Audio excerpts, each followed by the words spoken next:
বাংলাদেশের কিংবদন্তি আলেম আল্লামা সাঈদীকে অন্ধকার কুঠুরিতে বন্দী রেখে 14ই আগস্ট গত বছর ইনজেকশন প্রয়োগ করে তাকে হত্যা করা হয়েছে। আপনারা সাঈদী সাহেবের বক্তব্য শুনেছেন, প্যারেড ময়দানে তিনি কাদিয়ানি কাফেরদের বিরুদ্ধে সবচেয়ে বলিষ্ঠ কণ্ঠে বক্তব্য দিতেন, শোনেন নাই? তাহলে কাদিয়ানীদের মুসলিম ঘোষণার দাবি শুধু কোনো একটি দলের দাবি নয়, তাহরিকে খাতমে নবুয়ত বাংলাদেশের দাবি, হেফাজত ইসলামের দাবি, জামাত ইসলামের দাবি, জমিয়তের দাবি, মজলিসের দাবি, চরমনায়ের দাবি, বাংলাদেশের সমস্ত মুসলমানের দাবি। তাহলে জাতীয় সংসদে 14 কোটি মুসলমানের দাবি যদি মানা না হয়, সেই গণতন্ত্র মানি না, সেই সংবিধান মানি না, সেই সংস্কার আন্দোলন মানি না।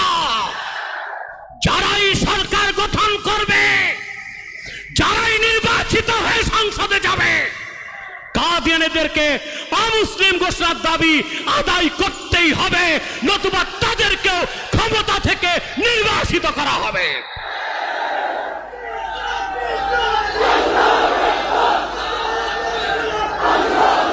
যে কোঠার জন্য, যে বৈষম্য মুক্ত বাংলাদেশ গড়তে এত রক্ত, এত জীবন ঝরেছে, এত প্রাণ ঝরেছে, বাংলাদেশে হাজার হাজার মাদ্রাসা আছে, ইসলামিক স্কলার আছে, আলেম ওলামা আছে, তাদের কাউকে এনসিটিভিতে সদস্য না বানায়া কুখ্যাত কাফের, নাস্তিক, বেঈমান, সমকামীদেরকে কেন সদস্য বানানো হয়েছে? ইউনূস সাহেবের কাছে তার জবাব চাই আমি জনতার ময়দান থেকে।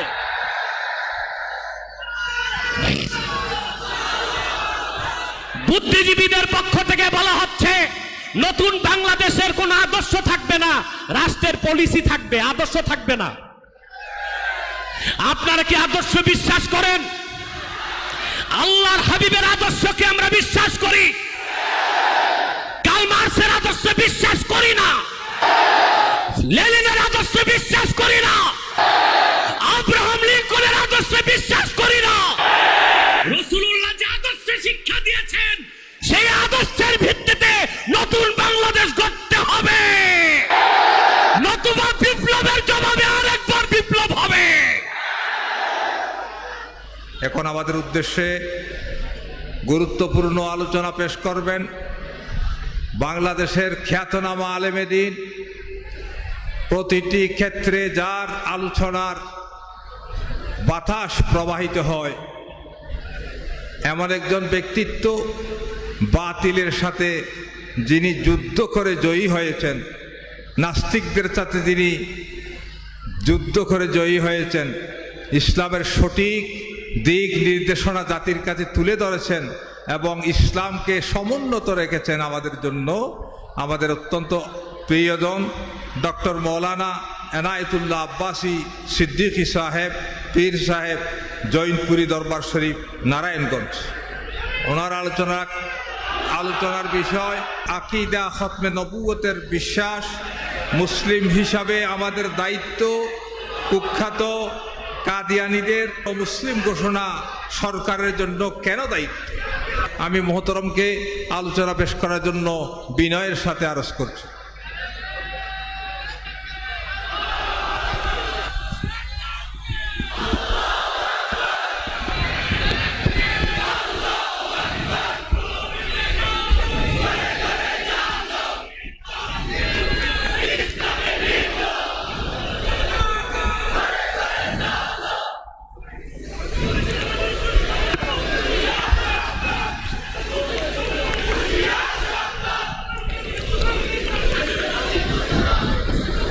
فهو الذي تم معناه وصورته ثم اصطفاه حبيبا بارئ النسم اللهم صل على فان ঘুরায় দাও وعلى آله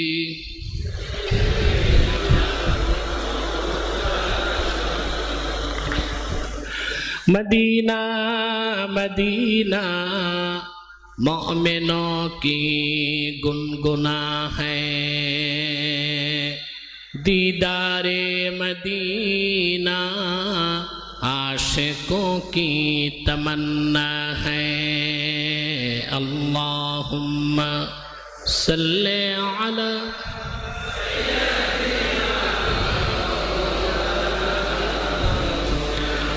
वअला आलि सय्यिदिना मौलाना मुहम्मद मुहम्मदुन रसूलुल्लाह सल्लल्लाहु अलैहि वसल्लम खतमल्लाहु बिहिन नबुव्वा व हकमा अल्ला नबिय्य बअदहु बलगल उला बिकमालिहि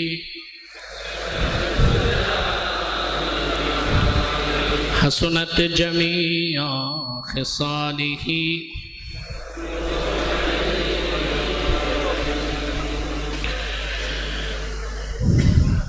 19 दिन ব্যাপী 54তম আন্তর্জাতিক মাহফিলে সিরাতুন নবী সাল্লাল্লাহু আলাইহি ওয়াসাল্লাম ব্যানারে আয়োজিত আজকের সমাপনী দিবস গত রাতে উপস্থিত সম্মানিত সভাপতি হাজারাত উলামায়ে কেরাম তুলাবায়ে এজাম দক্ষিণ চট্টগ্রামের বিভিন্ন প্রান্ত থেকে ছুটে আসা আমার ইমানদার দিনদার মুসলমান ভাই ও বন্ধুগণ সকলকে আমার অন্তরের অন্তঃস্থল থেকে জ্ঞাপন করছি মোবারক শুভেচ্ছা অভিনন্দন। আজকের মাহফিলে যারা উপস্থিত হয়েছেন স্বেচ্ছায় সানন্দে স্বতঃস্ফূর্তভাবে মনের আনন্দে শুধুমাত্র আল্লাহ তার হাবিবের রেজামন্দি হাসিল করার জন্যে তাদের সকলকে আমার পক্ষ থেকে হৃদয় নিংড়ানো ভালোবাসা। সম্মানিত সুধী, দক্ষিণ চট্টগ্রামের আধ্যাত্মিক জগতের উজ্জ্বল নক্ষত্র আশিকে রসুল সাল্লাল্লাহু আলাইহি ওয়াসাল্লাম আল্লামা শাহ হাফেজ আহমদ শাহ সাহেব কেবলা রহমতুল্লাহি আলাইহি যে মাহফিল প্রতিষ্ঠা করে গিয়েছেন 54 বছর পরে এই প্ল্যাটফর্ম একটি আন্তর্জাতিক প্ল্যাটফর্মে রূপ নিয়েছে এবং দক্ষিণ চট্টগ্রাম সহ গোটা বাংলাদেশের মানুষের দিক নির্দেশনার জন্যে এই মাহফিলটি এক মাইলস্টোন হয়ে গেছে। আমরা বলি আলহামদুলিল্লাহ। যেখানে ধারাবাহিক 19 দিন কোরআন সুন্নাহর আলোকে ব্যক্তি জীবনের কল্যাণ, পরকালীন মুক্তি, ব্যক্তি জীবন, সমাজ জীবন, রাষ্ট্র জীবন, শিক্ষা, সংস্কৃতি, অর্থনীতি, যুদ্ধনীতি, লেনদেন, ফৌজদারি, দেওয়ানি সমস্ত বিষয়ে কোরআন সুন্নাহ থেকে আলোকপাত করা হয়। এত বৃহৎ পরিসরে সিরাতুন নবী সাল্লাল্লাহু আলাইহি ওয়াসাল্লামের ব্যানারে এত বড় মাহফিল বাংলাদেশে চুনতি শাহ মঞ্জিলে অনুষ্ঠিত মাহফিল, আমি মনে করি দক্ষিণ চট্টগ্রামের মুসলমানদের সবচেয়ে বড় গর্বের বিষয় এই সিরাত মাহফিল। আলহামদুলিল্লাহ বলেন। হৃদয় থেকে বলেন আলহামদুলিল্লাহ। আমি খুব দ্রুত আমার আলোচ্য বিষয়ে চলে যাচ্ছি। আকীদায়ে খাতমে নবুয়তের উপর কথা বলার জন্যে সূরাতুল আহজাব থেকে 40 নম্বর আয়াতটি তেলাওয়াত করেছি। এই আয়াতকে কেন্দ্র করে কোরআন সুন্নাহর আলোকে নির্ভরযোগ্য মুফাসসিরদের বরাতে আমি আমার বিষয়টি আপনাদের সামনে তুলে ধরব। তারপর আকীদা খাতমে নবুয়তের মহান সৈনিক হিসেবে বাংলাদেশে আমাদের কি কাজ, কি কর্মসূচি, সরকারের কি দায়িত্ব, সেই কথাগুলো আমি বলবো ইনশাআল্লাহ। আল্লাহ তৌফিক দান করুন।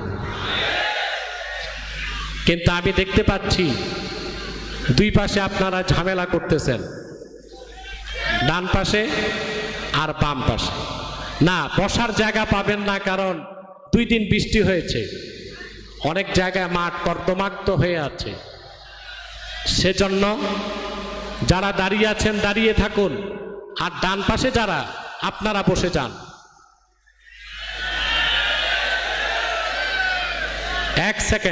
এক সেকেন্ডে বসে যান সবাই, নতুবা দক্ষিণ পাশের মানুষ দেখতে পায় না স্টেজ। বসে যান, বাম পাশেও বসে যান, আপনারাও বসেন। 3 সেকেন্ড টাইম, বসেন, এক্ষুনি বসেন।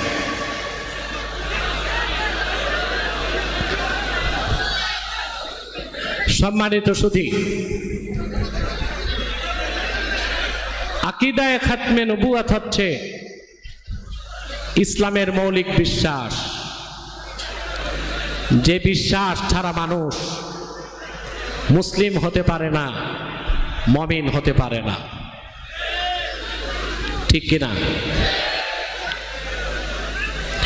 আল্লাহ তাআলা তার হাবিব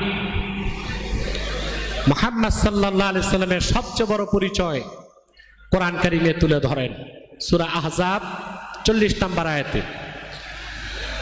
মা কানা মুহাম্মাদুন আবা আহাদিম মির রিজালিকুম ওয়ালাকিন রাসূলুল্লাহি ওয়া খাতামান নাবিয়্যিন। মুহাম্মদ সাল্লাল্লাহু আলাইহি ওয়াসাল্লাম তোমাদের প্রাপ্তবয়স্ক কোন পুরুষের পিতা নন, ওয়ালাকিন রাসূলুল্লাহ, বরং তিনি আল্লাহর রাসূল, ওয়া খাতামান নাবিয়্যিন, সর্বশেষ নবী, সর্বশেষ রাসূল, যার পরে কোনো নবী নাই, যার পরে কোনো রাসূল নাই। আল্লাহ যেমন এক, আল্লাহর একত্বে কারো শরীক নাই। আল্লাহর হাবিব মুহাম্মদ সাল্লাল্লাহু আলাইহি সাল্লামের নবুয়ত ও রিসালাতেও কারো শরীক নাই। কথা বুঝতেছেন? আকীদা খাতমে নবুয়ত ইসলামের মৌলিক বিশ্বাস। সেটা হচ্ছে যে মুহাম্মদ সাল্লাল্লাহু আলাইহি সাল্লামকে প্রেরণ করে আল্লাহ তাআলা ১৫০০ বছর আগে নবুয়ত ও রিসালাতের দরজা চিরতরে বন্ধ করে দিয়েছেন। ওনার পরে আজ পর্যন্ত কোনো প্রকার নবী কিংবা রাসূল অবশ্যই আসে নাই, এখনো নাই, কিয়ামত পর্যন্ত আসবে। এই বিশ্বাসটাকে বলা হয় আকীদা খাতমে নবুয়ত। আকীদা খাতমে নবুয়ত, এই বিশ্বাস যার থাকবে না, বিনা সন্দেহে সে কাফের এবং অমুসলিম বলে গণ্য হবে। সে কাফের কিনা এটা যে সন্দেহ করবে, সেও কাফের হয়ে যাবে। এই ক্ষেত্রে কোনো ছাড়, কোনো কনসিডারেশনের সুযোগ। মুহাম্মদ সাল্লাল্লাহু আলাইহি সাল্লাম আল্লাহর সর্বশেষ নবী ও রাসূল, এই কথাটা শুধু কোরআনের ঘোষণা নয়, বরং আদম থেকে ঈসা পর্যন্ত 1 লক্ষের উপর নবী রাসূল এই ঘোষণা দিয়েছেন। আপনার কথাটা বুঝেন নাই, আসলে বুঝেন নাই। মুহাম্মদ সাল্লাল্লাহু আলাইহি সাল্লাম আল্লাহর সর্বশেষ নবী ও রাসূল। এই ঘোষণাটা শুধু কোরআনের ঘোষণা নয়, বরং 1 লক্ষের উপর নবী রাসূল এই ঘোষণা দিয়ে গেছেন। সুবহানাল্লাহ। 5টি বিষয়ে লক্ষাধিক নবী রাসূল একমত ছিলেন। কটা বিষয়? নবীগণের শরীয়তে ভিন্নতা ছিল, নবীগণের সংবিধানে ভিন্নতা ছিল, কিন্তু আদম থেকে ঈসা পর্যন্ত 1 লক্ষের উপর নবী রাসূল পয়গম্বরগণ 5টি বিষয়ে ঐকমত্য স্থাপন করেছিলেন। 5টা বিষয়ের দাওয়াত তারা সবাই দিয়েছেন। তার প্রথমটি হচ্ছে লা ইলাহা ইল্লাল্লাহ। সব নবী রাসূল এই ঘোষণা দিয়েছেন। আল্লাহ বলেন, আল্লাহ রাব্বুল আলামিন বলেন, আল্লাহর পক্ষ থেকে যত নবী এসেছেন, যত রাসূল এসেছেন, তাদের মৌলিক ঘোষণা ছিল, তারা বলেছেন আন আনযিরু আন্নাহু লা ইলাহা ইল্লা আনা ফাত্তাকুন। সমস্ত নবীগণ নিজ নিজ জাতিকে সতর্ক করেছেন, ঘোষণা করেছেন আল্লাহ ছাড়া কোনো মালিক নেই, ইলাহ নাই। সুবহানাল্লাহ। সকল নবীর কাছে আল্লাহর এই নির্দেশ ছিল, তোমরা সতর্ক করো মানুষকে, আল্লাহ ছাড়া কোনো ইলাহ নাই। আল্লাহ বলেছেন আমার আনুগত্য করো। এই যে আকীদাতুত তাওহীদ, আকীদাতুল ওয়াহদানিয়্যাহ, আল্লাহ এক, আল্লাহর করতে কারো শরীক নাই, এই ঘোষণা লক্ষাধিক নবী রাসূল দিয়েছেন। বলেন সুবহানাল্লাহ। দ্বিতীয় যে বিষয়ে লাখের উপর নবী রাসূলগণ একমত ছিলেন, তা হচ্ছে মুহাম্মাদুর রাসূলুল্লাহ ইমামুল মুরসালিন খাতামুন নবীন। মুহাম্মদ সাল্লাল্লাহু আলাইহি ওয়াসাল্লাম সমস্ত রাসূলগণের নেতা এবং তিনি সর্বশেষ নবী। আদম থেকে ঈসা রুহুল্লাহ পর্যন্ত 1 লক্ষের উপর নবী রাসূল এই ঘোষণা দিয়েছেন। সুবহানাল্লাহ বলবেন না? কয়টা বিষয়ে একমত ছিলেন? প্রথম হচ্ছে তাওহীদ। প্রথম কি? দ্বিতীয় যে বিষয়ে 1 লক্ষের উপর নবী রাসূল একমত ছিলেন, তা হচ্ছে আল্লাহর হাবিবের রিসালাত আর আকীদা খাতমে নবুয়ত। মুহাম্মদ সাল্লাল্লাহু আলাইহি সাল্লাম সমস্ত রাসূলগণের নেতা, আর মুহাম্মদ সাল্লাল্লাহু আলাইহি সাল্লামই সর্বশেষ নবী। এই ঘোষণা শুধু ইসলামের নয়, এই ঘোষণা শুধু কোরআনের নয়, এই ঘোষণা দিয়েছে পূর্বে তাওরাত, দিয়েছে জাবুর, দিয়েছে ইনজিল, দিয়েছে 100-এর উপর সহিফা, দিয়েছেন 1 লক্ষের উপর নবী রাসূল। একমত ছিলেন সবাই। সুবহানাল্লাহ বলেন। এখন একটা প্রশ্ন আসে, সব নবী রাসূল আসলেন আগে আর আল্লাহর হাবিব আসলেন সবার পরে। ঘুমাচ্ছেন? আরে ভাই, আমি তো জোর করেও আগে নিতে পারি না মাইক, আমার টাইম সব সময় পিছনে থাকে। এটা কি আমাকে কষ্ট দেয় না বেশি মায়া করে আমি জানি না। তা আপনাদেরকে তো জিন্দা থাকতে হবে, আমি মুর্দা মানুষকে ওয়াজ শোনাইতে পারি না। এখন প্রশ্ন হচ্ছে, সমস্ত নবী রাসূল আসলেন আগে, আল্লাহর হাবিব আসলেন সবার পরে, তো পূর্বের নবীরা জানলেন কেমনে মুহাম্মদ সাল্লাল্লাহু আলাইহি ওয়াসাল্লাম আল্লাহর শেষ নবী? প্রশ্ন আসে না? তাহলে এখানে প্রশ্ন আসে, মুহাম্মদ সাল্লাল্লাহু আলাইহি ওয়াসাল্লাম কখন থেকে নবী? এই প্রশ্নের উত্তর জানলেই ওই প্রশ্নের উত্তর পাওয়া যায়। মুহাম্মদ সাল্লাল্লাহু আলাইহি সাল্লামের কাছে ১৫০০ বছর আগে জিবরিল আসার পরে, কোরআন নাজিলের পর ওনার নবুয়তের প্রকাশ ঘটেছে। কিন্তু তিনি তো নবী তখন, আদম ছিল মাটি যখন, আদমের কোনো এক্সিস্টেন্স ছিল না, অস্তিত্ব ছিল না, তখন থেকেই মুহাম্মদ সাল্লাল্লাহু আলাইহি ওয়াসাল্লাম আল্লাহর শেষ নবী। এবার হাদিস শোনেন। হাদিসটি বুখারী সহ 10 জন মুহাদ্দিস রওয়ায়াত করেছেন। দালাইলুন নবুওয়াত প্রথম খণ্ড 78 পৃষ্ঠার হাদিস, যেটা আল আজহার আল কাহেরা মিশরের ছাপ, প্রথম খণ্ড 78 পৃষ্ঠা। ওয়া আনিল ইরবাজ ইবনে সারিয়াতা সাহিবি রাসূলিল্লাহ সাল্লাল্লাহু আলাইহি ওয়াসাল্লাম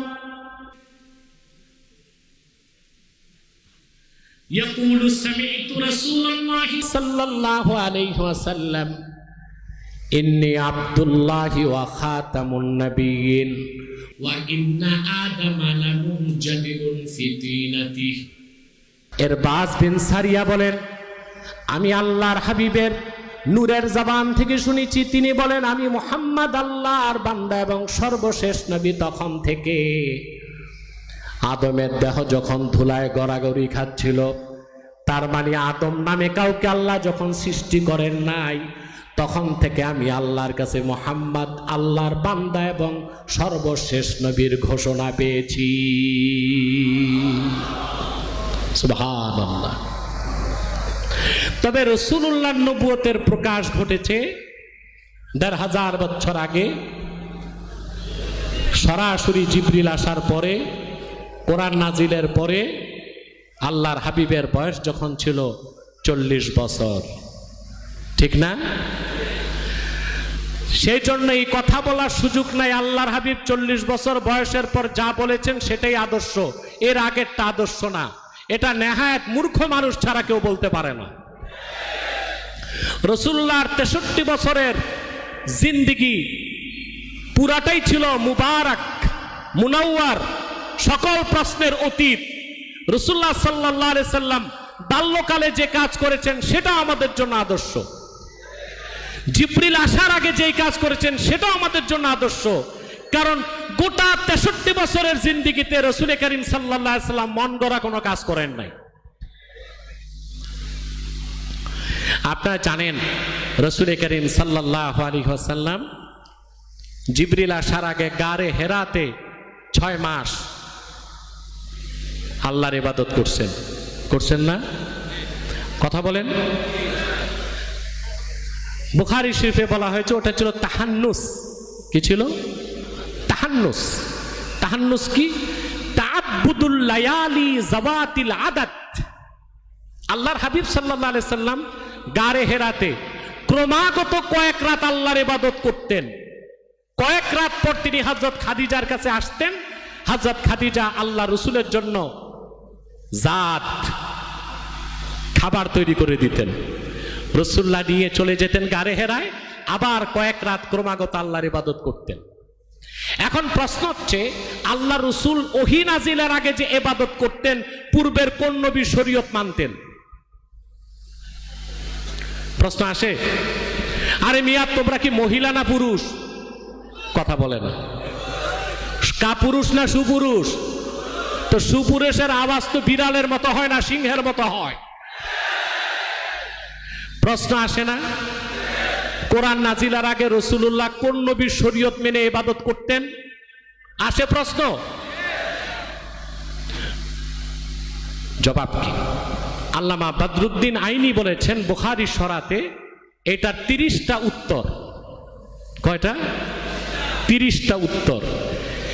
29টা একদিক, একটা উত্তর আরেক দিক। সেটা হচ্ছে ওয়াকানা ইয়াতাআব্বাদু বিমা ইউলকা ইলাইহি মিন নূরিল মারিফা। কোরআন নাজিলের আগেও রাসূলুল্লাহ সাল্লাল্লাহু আলাইহি সাল্লাম পূর্বের কোন নবীর শরীয়ত মানতেন না, কারণ তিনি তো নবীগণের নবী ছিলেন। আল্লাহ সরাসরি ওহী নাজিলের আগেও রাসূলুল্লাহর কাছে অন্তরে মারিফতের নূর পাঠায় দিতেন। সেই মোতাবেক রাসূলুল্লাহ আল্লাহর ইবাদত করতেন। সেই জন্য তোমার নবী, আমার নবী শুধু মুসলিমদের নবী নন, তিনি নবীউল আম্বিয়া, লাখের উপর পয়গম্বরের নবী হলেন মুহাম্মদ সাল্লাল্লাহু আলাইহি ওয়াসাল্লাম।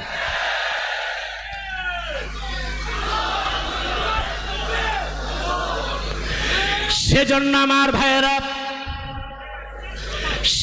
আমার ভাইয়েরা, এক মাহফিলে বসছেন, এটা মেলা না, হাসাহাসি করবেন না, একদম চুপচাপ, ধৈর্য আদব রক্ষা করতে হবে।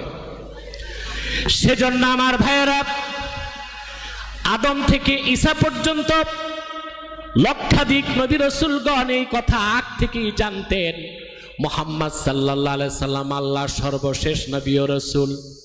সেজন্য প্রত্যেকে নিজ নিজ জাতিকে সেই ঘোষণা দিয়ে গিয়েছেন।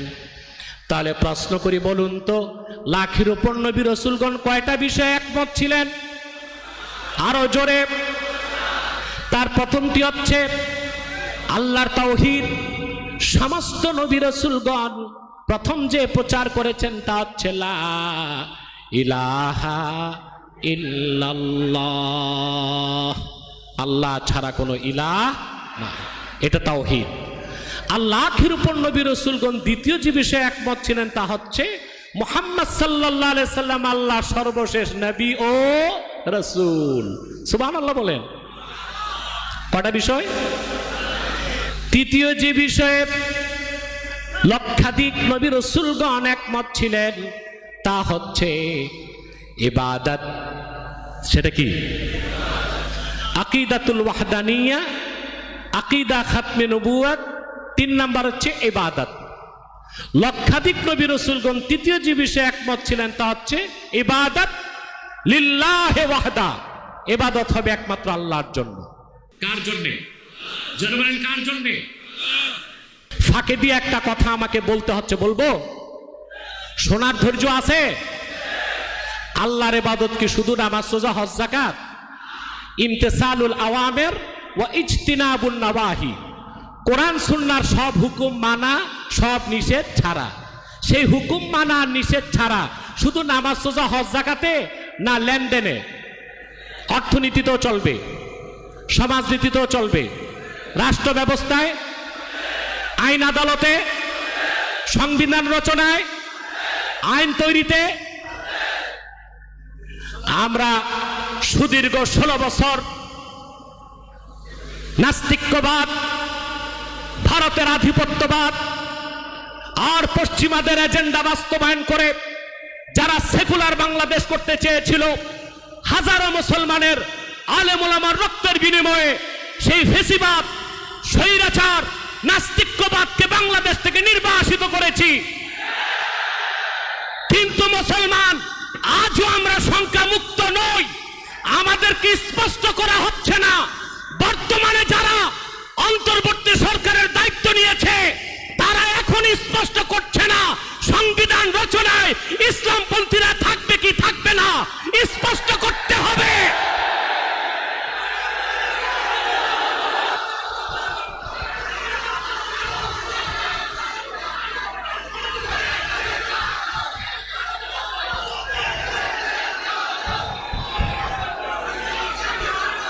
আগে যারা ছিল ক্ষমতায় ভারতের তাবেদারি করেছে, রয়ের প্রেসক্রিপশনে চলেছে, জাতি তাদের নির্বাসিত করেছে। এখন যারা আছে সবার সমালোচনা করছি না, তবে তাদের মধ্যে কেউ আছে লেফটিস্ট, কেউ অ্যাথিস্ট, কেউ নাস্তিক, কেউ সমকামী, কেউ পশ্চিমাদের দালাল। যদি 14 কোটি মুসলমানের প্রতিনিধি আলেমদেরকে ছাড়া সংবিধান পুনর্গঠন করা হয়, জাতি তা মেনে নিবে না।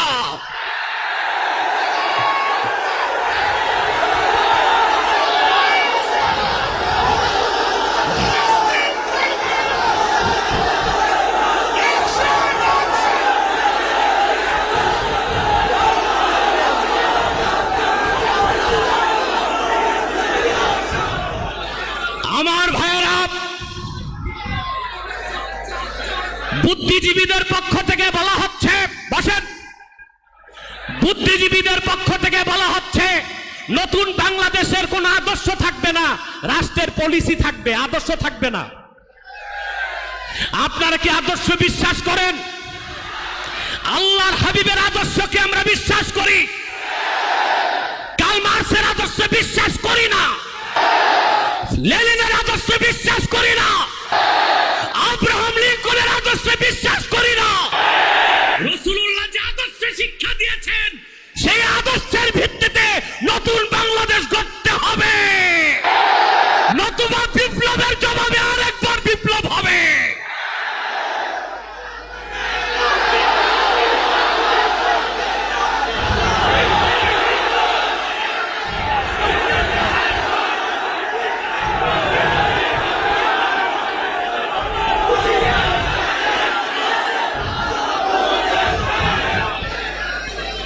সম্মানিত সুধী,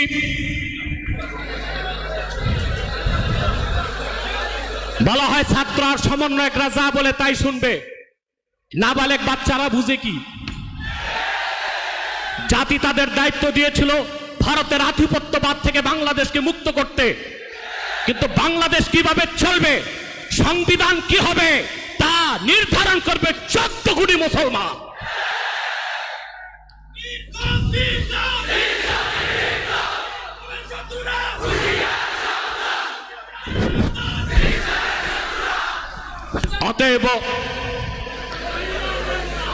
অতএব ইবাদত হচ্ছে শুধু নামাজ, রোজা, হজ, যাকাত নয়। ইবাদত হচ্ছে আইন আদালতে, সংবিধান রচনায়, আইন প্রণয়নে, ফৌজদারিতে, দেওয়ানিতে, ব্যাংকে, অর্থনীতিতে, সমাজনীতিতে, রাষ্ট্রনীতিতে, সব জায়গায় শরীয়তের হুকুম কিতা মানতে হবে, নিষেধ কিতা ছাড়তে হবে। তাহলে আমরা কি আদর্শ মুক্ত বাংলাদেশ চাই না আদর্শ ভিত্তিক বাংলাদেশ চাই?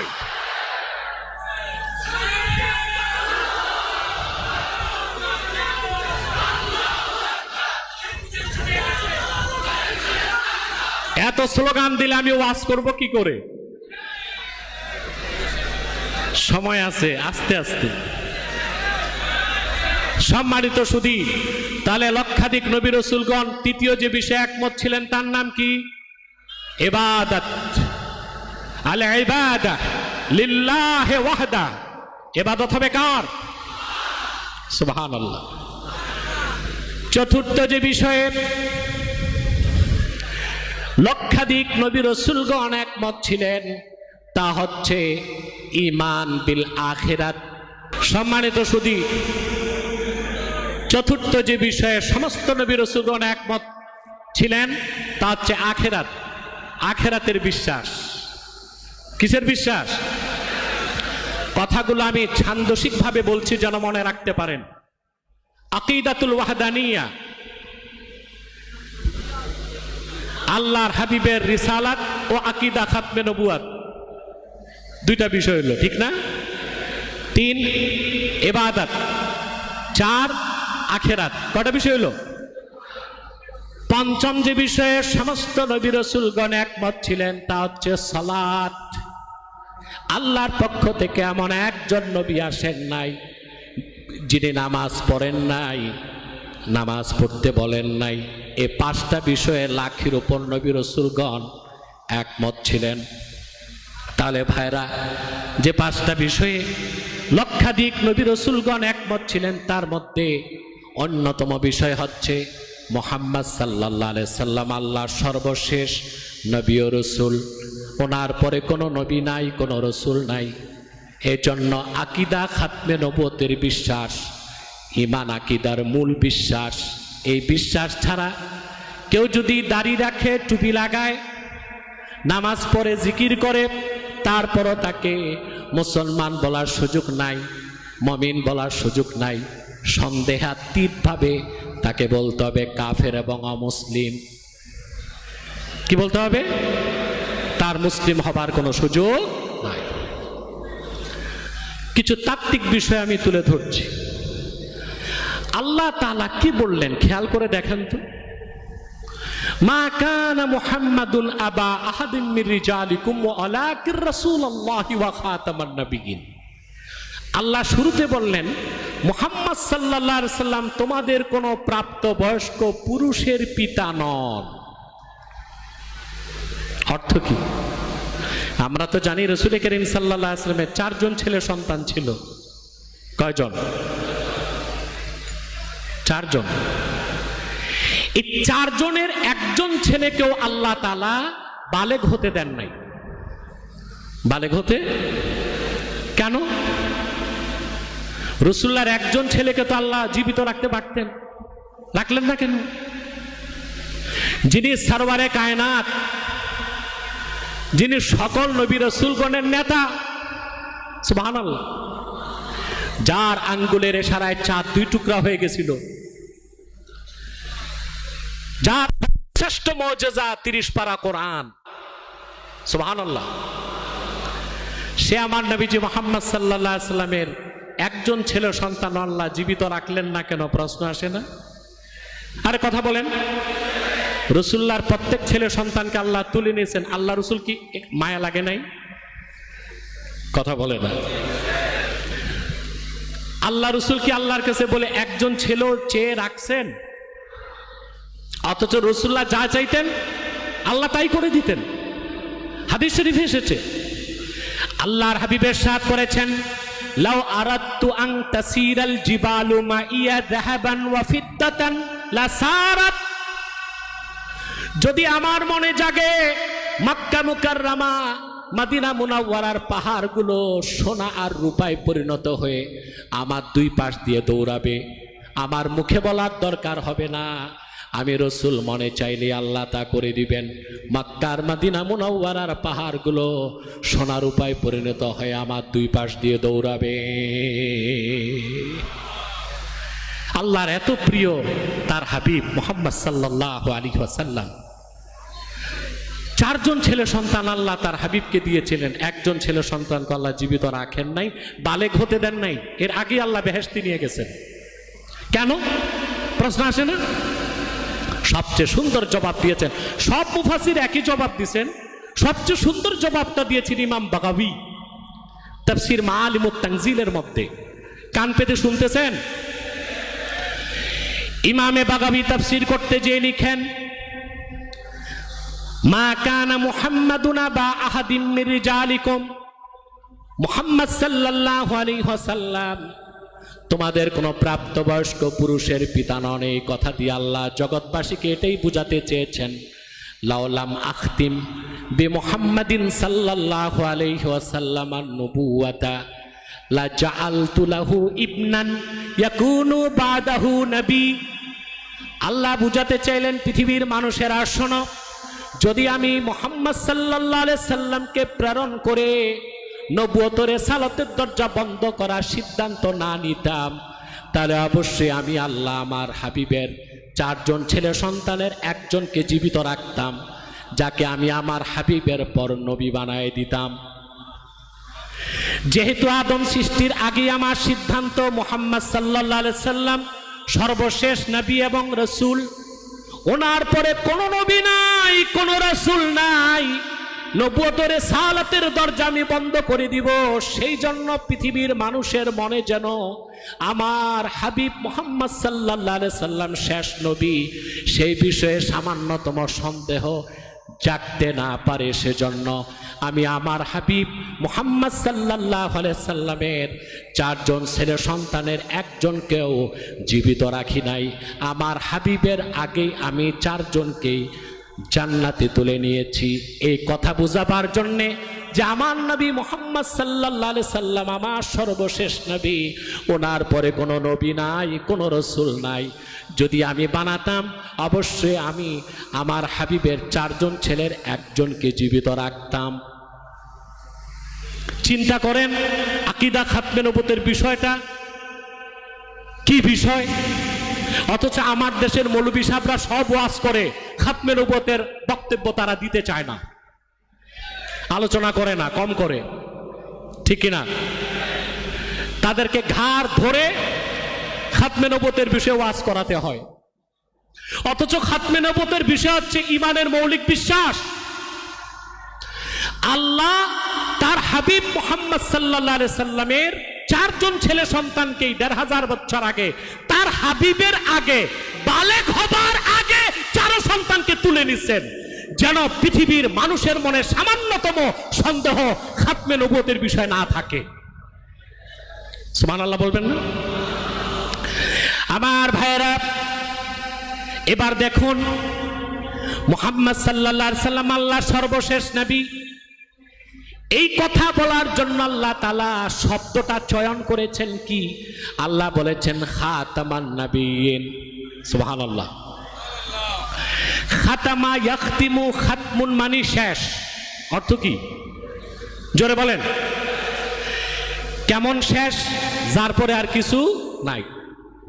কোরআন শরীফে আল্লাহ তাআলা, এই মিয়া সাহেব বাম দিকে তোমাদের অ্যালার্জি বেশি হচ্ছে, আমাকে দেখতেই হবে এমন তো কথা নাই, আবার শুনলেই তো হয়। বসো বসো, 1 সেকেন্ডে বসো, বসে যাও। আবার বলছি বসো। তোমাদের কারণে উত্তর পাশের লোক দেখে না, এদিক এদিক সব বসে গেছে, এইদিক সব ভদ্র মানুষ, আলহামদুলিল্লাহ। ওই ডান পাশের মতো বাম পাশে ভদ্রতা দেখাতে হবে। বসো, এইবার বসছে, আলহামদুলিল্লাহ। তাও 50% ভদ্রতা আছে, দোয়া করি 100% হোক। দেখেন, আল্লাহ তার হাবিব মুহাম্মদ সাল্লাল্লাহু আলাইহি ওয়াসাল্লাম সর্বশেষ নবী, এটা বুঝাতে শব্দটা নিয়েছেন খাতামান নবিয়্যিন। খাতমুন শব্দের যত অর্থ সব অর্থ শেষ, সব অর্থ কি? কিন্তু কোরআন শরীফে বিভিন্ন শব্দ আল্লাহ বিভিন্ন জায়গায় বিভিন্ন অর্থে নিয়েছেন। একই ধাতু থেকে, একই শব্দ থেকে, একই মাজদার থেকে, একই মাদ্দা থেকে একই শব্দ আল্লাহ কোরআন শরীফে ভিন্ন ভিন্ন জায়গায় ভিন্ন ভিন্ন অর্থ নিয়েছেন। যেমন দরাবা ইয়াদ্রিবু দারবুন মানে কি? পিটানো, মারা। কিন্তু আল্লাহ তাআলা কোরআন শরীফের দরবুন শব্দ থেকে 3টা অর্থ নিয়েছেন। কয়টা?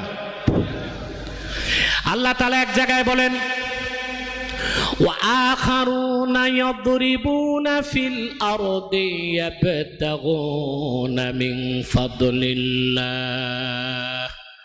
আমার নবী মুহাম্মদ সাল্লাল্লাহু আলাইহি সাল্লামের একদল সাহাবী আছেন যারা তাহাজ্জুদ পড়ে, আরেক দল সাহাবী আছেন বেশি পড়ার সুযোগ পায় না, কারণ তারা আল্লাহ প্রদত্ত রিজিক অন্বেষণের জন্য জমিনে চলাফেরা করে।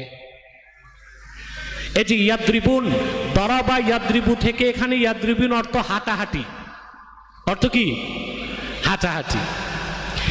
আবার আল্লাহ তাআলা আরেক জায়গায় বলেন ওয়াতিলকাল আমসালু নাদরিবুহা লিন্নাসি লাআল্লাহুম ইয়াতাফাক্কারুন। আর এসব হচ্ছে দৃষ্টান্ত যা আমি উপস্থাপন করে থাকি মানব জাতির চিন্তার জন্যে। তাহলে দরবুন শব্দ থেকে এক জায়গায় অর্থ নিলেন আল্লাহ হাঁটাহাঁটি, দরবুন শব্দ থেকে আরেক জায়গায় অর্থ নিলেন উদাহরণ দেওয়া। আরেক জায়গায় আল্লাহ মুসা নবীর প্রসঙ্গে বলেন, মুসা যখন আল্লাহর হুকুম পেলেন, আল্লাহ মুসাকে ডাক দিয়ে বললেন ফাদরিব বিআসাকাল হাজার, মুসা তুমি লাঠি দিয়া পাথরে মারো। ওখানে দরবুন থেকে অর্থ নিলেন মারো, মারা। তাহলে দরবুন শব্দ থেকে আল্লাহ একই শব্দ থেকে এক জায়গায় অর্থ নিলেন মারা, দরবুন শব্দ থেকে এক জায়গায় অর্থ নিলেন হাঁটাহাঁটি, দরবুন শব্দ থেকে আরেক জায়গায় অর্থ নিলেন দৃষ্টান্ত দেওয়া। একই শব্দ অর্থ কয়টা? এখন কোন জায়গায় কোন অর্থ, এটা কিভাবে নিবেন আপনি? এর জন্য আপনাকে হাদিস শুনতে হবে। এই অর্থ নিতে হবে হাদিস থেকে। কিসের থেকে? কোরআন ব্যাখ্যার মূল নীতির প্রথম নীতি হচ্ছে ইন্নাল কুরআনা ইউফাসসিরু বা'দুহু বা'দা, কোরআনের এক অংশ আরেক অংশের তাফসীর করে। দ্বিতীয় মূল নীতি হচ্ছে তাফসীরুল কুরআন বিল আহাদিস, কোরআনের তাফসীর করতে হবে হাদিস দিয়ে। তৃতীয় মূল নীতি কোরআনের তাফসীর করতে হবে সাহাবায়ে কেরামের বক্তব্য থেকে। চতুর্থ নীতি কোরআনের তাফসীর করতে হবে তাবিনদের বক্তব্য থেকে। পঞ্চম নীতি কোরআনের তাফসীর নিতে হবে ইজমাউল মুফাসসিরিন, অধিক সংখ্যক মুফাসসির যেটা বলেন সেটা। এর বাইরে, এই নীতির বাইরে যেই আল্লাহর কোরআন থেকে ব্যাখ্যা করতে যাবে সে নিজেও পথভ্রষ্ট হবে, মানুষকেও পথভ্রষ্ট করবে। যেমন এখন একটা দল বের হয়েছে আহলে কোরআন। এইটা আহলে কোরআন না আহলে শয়তান? এটা আমার কাছে ধরা খাইছে 1.5 বছর আগে। আপনারা দেখছেন না? ডক্টর আব্দুল কাদের সাহেব বলছে আপনার কাছে ধরা খাওয়ার আগে আমার কাছে আসছিল। তো ডক্টর আব্দুল কাদের সাহেব, ওনার তো রক সোজা, কিন্তু ও জানতো না আমার রক বাঁকা। এইটা আল্লাহ তাআলা জন্মগতভাবে আমার ঘাড়ের রক একটু টেরা বানাই দিছে। কারণ বাংলাদেশের কাফের মুশরিক নাস্তিকগুলোরে শায়েস্তা করতে হবে। দরবেশি দিয়ে আর সুফিগিরি দিয়ে কাজ হবে না। আর তথাকথিত মোটিভেশনাল বক্তা যারা ওই যে আপনার চ্যানেলে বসে বসে মিষ্টি মিষ্টি ওয়াজ করে, ওগুলো দিয়া কাফের মুশরিক রামবাম নাস্তিক ঠিক করা যায় না, ঠিক কিনা? ওগুলো ভিন্ন কাজ। এখন তো অনেক বক্তা মোটিভেশনাল স্পিচার, তারপরে মিষ্টি মিষ্টি কথা, সবাই ঠিক, ঝোপ বুঝে কোপ মারো, বৃষ্টি দেখে ছাতা ধরো। আগে ফেসিবাদের সাথেও ছিল দোস্তি, এখন যারা আসছে এদের সাথেও দোস্তি। এরা হচ্ছে ধান্দাবাজ মৌলবী। জাতির পক্ষে এরা কখনো কথা বলে নাই, বলবে না। শিরক কুফরের বিরুদ্ধে কোনোদিন কথা বলে নাই, বলার মতো সাহসটুকুন তাদের নাই। আমাদেরকে নসিহত খয়রাত করে, একটু ঠান্ডা মাথায় বলা যায় না? কথা বলে, কুকুর ঠিক করতে মুগুর লাগে। তোমরা তোমাদের ঠান্ডাবাজি নিয়ে বসে থাকো, ওইটা দেখতে গেলে বাংলাদেশ রসাতলে যাবে। তো এই যে আহলে কোরআন দাবিদার, এটা আমার কাছে গেছে, আপনার ভিডিও দেখেছেন। আমার মনে হয় বাংলা ভাষায় কথা বলে এরকম কোটি কোটি মানুষ দেখছে। 22 মিনিটের মাথায় সে আমার কাছে পরাজিত হয়ে নাকে খত দিয়া তওবা করে বেরোইছে।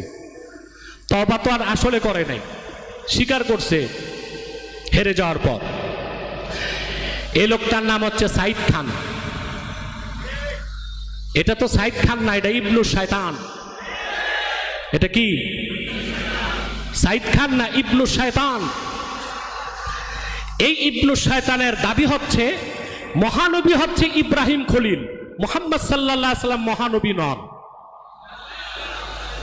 তারপর তার দাবি হচ্ছে বুখারী মুসলিম সহ সমস্ত হাদিসের কিতাব জাল, সে শুধু কোরআন মানে।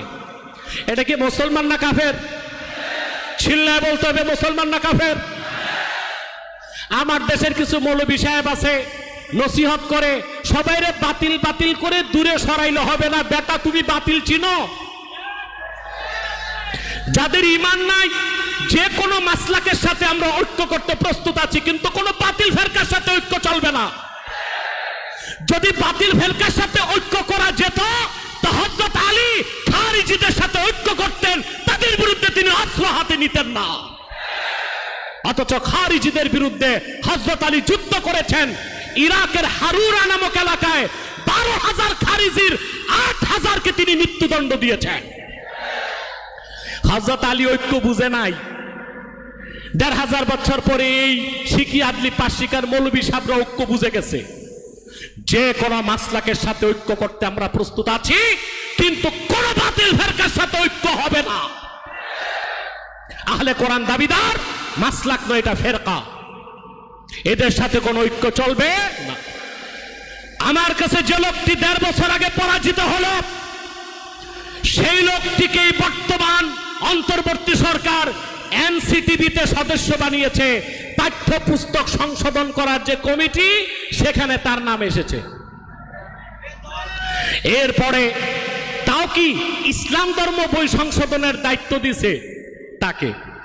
যার ঈমান না, ইসলাম চিনে না, তারে দিছে দায়িত্ব ইসলাম ধর্ম বই সংশোধন করার। আপনারা পান নাই এগুলো? এটা কি উচিত হয়েছে? এটা কি বৈষম্য হয়েছে না বৈষম্য বিরোধী কাজ হয়েছে? তো যে কোঠার জন্য, যে বৈষম্য মুক্ত বাংলাদেশ গড়তে এত রক্ত, এত জীবন ঝরেছে, এত প্রাণ ঝরেছে, বাংলাদেশে হাজার হাজার মাদ্রাসা আছে, ইসলামিক স্কলার আছে, আলেম ওলামা আছে, তাদের কাউকে এনসিটিভিতে সদস্য না বানায়া কুখ্যাত কাফের, নাস্তিক, বেঈমান, সমকামীদেরকে কেন সদস্য বানানো হয়েছে? ইউনূস সাহেবের কাছে তার জবাব চাই আমি জনতার ময়দান থেকে।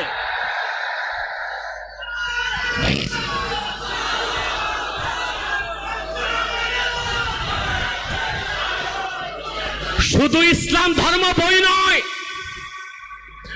প্রাইমারি থেকে বিশ্ববিদ্যালয় পর্যন্ত, কি বিজ্ঞান, কি সাহিত্য, কি ভূগোল, কি অর্থনীতি, কি রাষ্ট্রনীতি, কি বিজ্ঞান, কোন বইতে কোরআন সুন্নাহ বিরোধী কিছু থাকতে পারবেন না।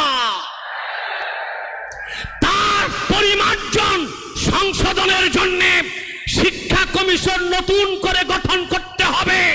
সেখানে দেশের শ্রেষ্ঠ মুহাদ্দিসদেরকে রাখতে হবে, ইসলামিক স্কলারদেরকে রাখতে হবে, ইসলামপন্থী প্রফেসরদেরকে রাখতে হবে, ইসলামের বিভিন্ন বিষয়ে ডক্টর যারা পিএইচডি হোল্ডার তাদেরকে রাখতে হবে।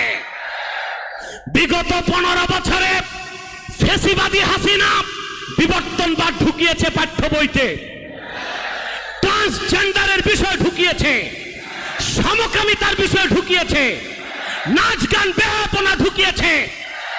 আপনারা যদি পূর্বে যারা অপকর্ম করেছে সেই রকম অপকর্ম শিক্ষা কর্মসূচিতে নতুন করে সংযোজন করেন, জাতি তা মেনে নিবে না। আপনারা কি বলেন? মেনে নিবেন? মেনে নিবেন? সম্মানিত সুধী, বলছিলাম কোরআন কারীমের ব্যাখ্যা নিতে হবে কোরআন থেকে, কোরআনের ব্যাখ্যা নিতে হবে হাদিস থেকে। মনে পড়ছে? দরবুন শব্দের কয়টা অর্থ? কোথায় কি অর্থ নির্ধারণ করবে কে? হাদিস। কে করবে? শুধু লোকাত জানলে চলবে? কিন্তু আবার ভাইয়েরা, আল্লাহ তাআলা তার হাবিব মুহাম্মদ সাল্লাল্লাহু আলাইহি ওয়াসাল্লামের সর্বশেষ হওয়া সর্বশেষ নবী ও রাসূল মুহাম্মদ সাল্লাল্লাহু আলাইহি ওয়াসাল্লাম, সেই কথাটি বলতে যে আল্লাহ তাআলা শব্দটা নিয়েছেন খাতামান নবিয়্যিন, আর খাতমুন শব্দের যত অর্থ লোগাতে খুঁজবেন তার একটাই অর্থ শেষ। অর্থ কি? কেউ কেউ খাতমুন শব্দের অর্থ করছেন খাতেম অর্থ সিল। খাতেম কি? মাখতুম অর্থে ইসমে মাফুল থেকে, ইসমে ফাইল থেকে, খাতাম খাতিম, দুই ধরনের এরাব, বুঝলেন?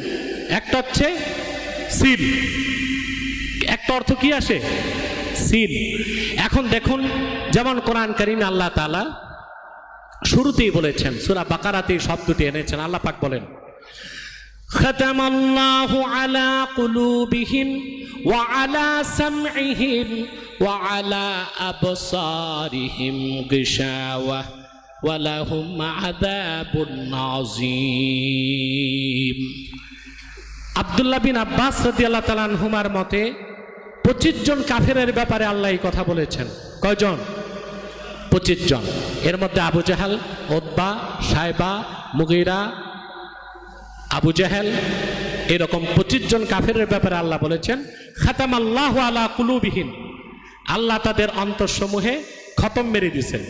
কি মেরে দিয়েছেন? এখন এই খতম, এখানে যদি আপনি সিল অর্থ নেন, সিল মেরে দিয়েছেন, তাইলেও অর্থ শেষ। অর্থ কি? শেষ। আমি একটা উদাহরণ দিচ্ছি। আমি একটা কার্টুন, ওখানে একটা কার্টুনের মধ্যে কতগুলো স্বর্ণের টুকরা রাখলাম, বুঝলেন? হীরার টুকরা রাখলাম, তারপর এটাকে প্যাক করলাম, এটা বিদেশ যাবে। কোথায়? বিদেশ যাবে। কার্টুনে ভরার পর ওটাকে আগে স্বর্ণের টুকরা, হীরার টুকরা প্যাকেট করলাম, প্যাকেট করার পর কভার করলাম, কভার করার পর কার্টুনে রাখলাম, কার্টুনে রাখার পর কার্টুনের উপরের অংশ লাগালাম, সব শেষে কি? সিল। সিল মানে এই কার্টুন থেকে কিছু বের হবে না, আর কিছু ঢুকানো যাবে না। দেখুন আপনি, খাতামান নবিয়্যিন এই কথা বলতে যে আল্লাহ তাআলা এমন একটা শব্দ নিয়েছেন যেই শব্দের সবগুলো অর্থ হচ্ছে শেষ। তার মানে আল্লাহ তাআলা স্পষ্ট করে দিলেন সূরা বাকারায় যে 25 জন কাফেরের অন্তরে আল্লাহ সিল মেরে দিয়েছেন, তাদের অন্তর থেকে কখনো কুফর বের হবে না, আর ঈমান কখনো ঢুকবে না। ঠিক সেভাবে যদি সিল অর্থ না হয়, তার অর্থ হচ্ছে আল্লাহ তাআলা মুহাম্মদ সাল্লাল্লাহু আলাইহি সাল্লামকে প্রেরণ করে ১৫০০ বছর আগে নবুয়তের রিসালাতের দরজা বন্ধ করে সিল মেরে দিয়েছেন। কিয়ামত তক অন্য কেউ নবীদের কাতারে ঢুকতে পারবে না। তাহলে খাতামান নবিয়্যিন এই ক্ষেত্রে আল্লাহ যে শব্দটা নিয়েছেন এমন এক শব্দ যার ভিন্ন কোনো অর্থ করার সুযোগ নাই। যেমন দারবুন শব্দের ভিন্ন অর্থ করার সুযোগ আছে না? কথা বলে না। কটা অর্থ? হাঁটাহাঁটি, পিটানো, উদাহরণ দেওয়া। ওখানে নির্ধারণ করতে হয় কিভাবে? হাদিস দিয়ে। আপনারা রোজা রাখেন, রোজা রাখেন না? কথা বলে না। এই রোজাকে আরবিতে কি বলে? সম।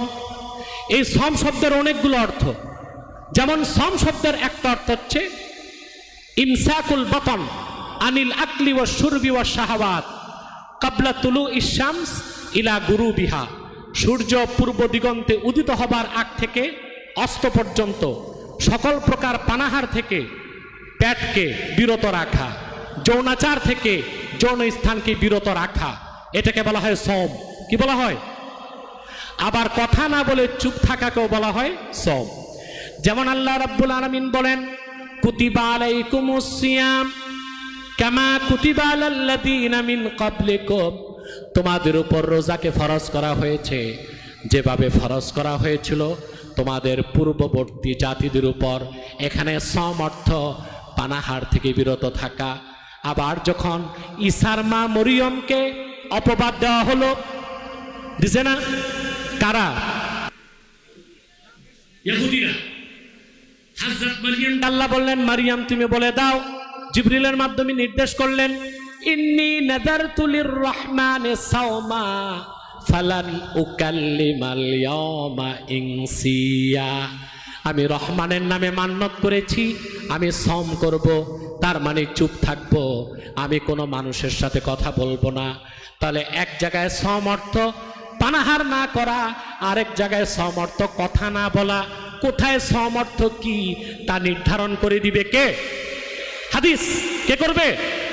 এখন যদি আপনি হাদিস বাদ দিয়া কোরআন শরীফের ব্যাখ্যা করতে যান, তাইলে কোনো ধান্দাবাদ যদি এমন বের হয় যে সওমের তো দুইটাই অর্থ, পানাহার না করাও সওম, চুপ থাকাও কি, তা আমি প্রথম অর্থ নিলাম না, দ্বিতীয় অর্থ নিলাম। সকাল থেকে সন্ধ্যা যা মন চায় তা খাবো, রোস্ট, ব্রোস্ট, গোস্ত, কোফতা, কালিয়া, বিড়ি, সিগারেট, চুরুট সবই খাবো, শুধু কথা বলবো না, চুপ থাকবো, সওম হয়ে যাবে? বলার সুযোগ আছে? কারণ কোথায় সওম অর্থ কি সেটা নির্ধারণ করে দিবে কে? হাদিস, ইজমা। হাদিস এবং ইজমা। সেজন্য আমার ভাইয়েরা, মা কানা মুহাম্মাদুন আবা আহাদিম মির রিজালিকুম, মুহাম্মদ সাল্লাল্লাহু আলাইহি সাল্লাম তোমাদের কোনো প্রাপ্তবয়স্ক পুরুষের পিতা নন, বরং তিনি আল্লাহর রাসূল এবং সর্বশেষ নবী। খাতামান নবীনের অর্থ মুহাম্মদ সাল্লাল্লাহু আলাইহি সাল্লাম আল্লাহর সর্বশেষ নবী।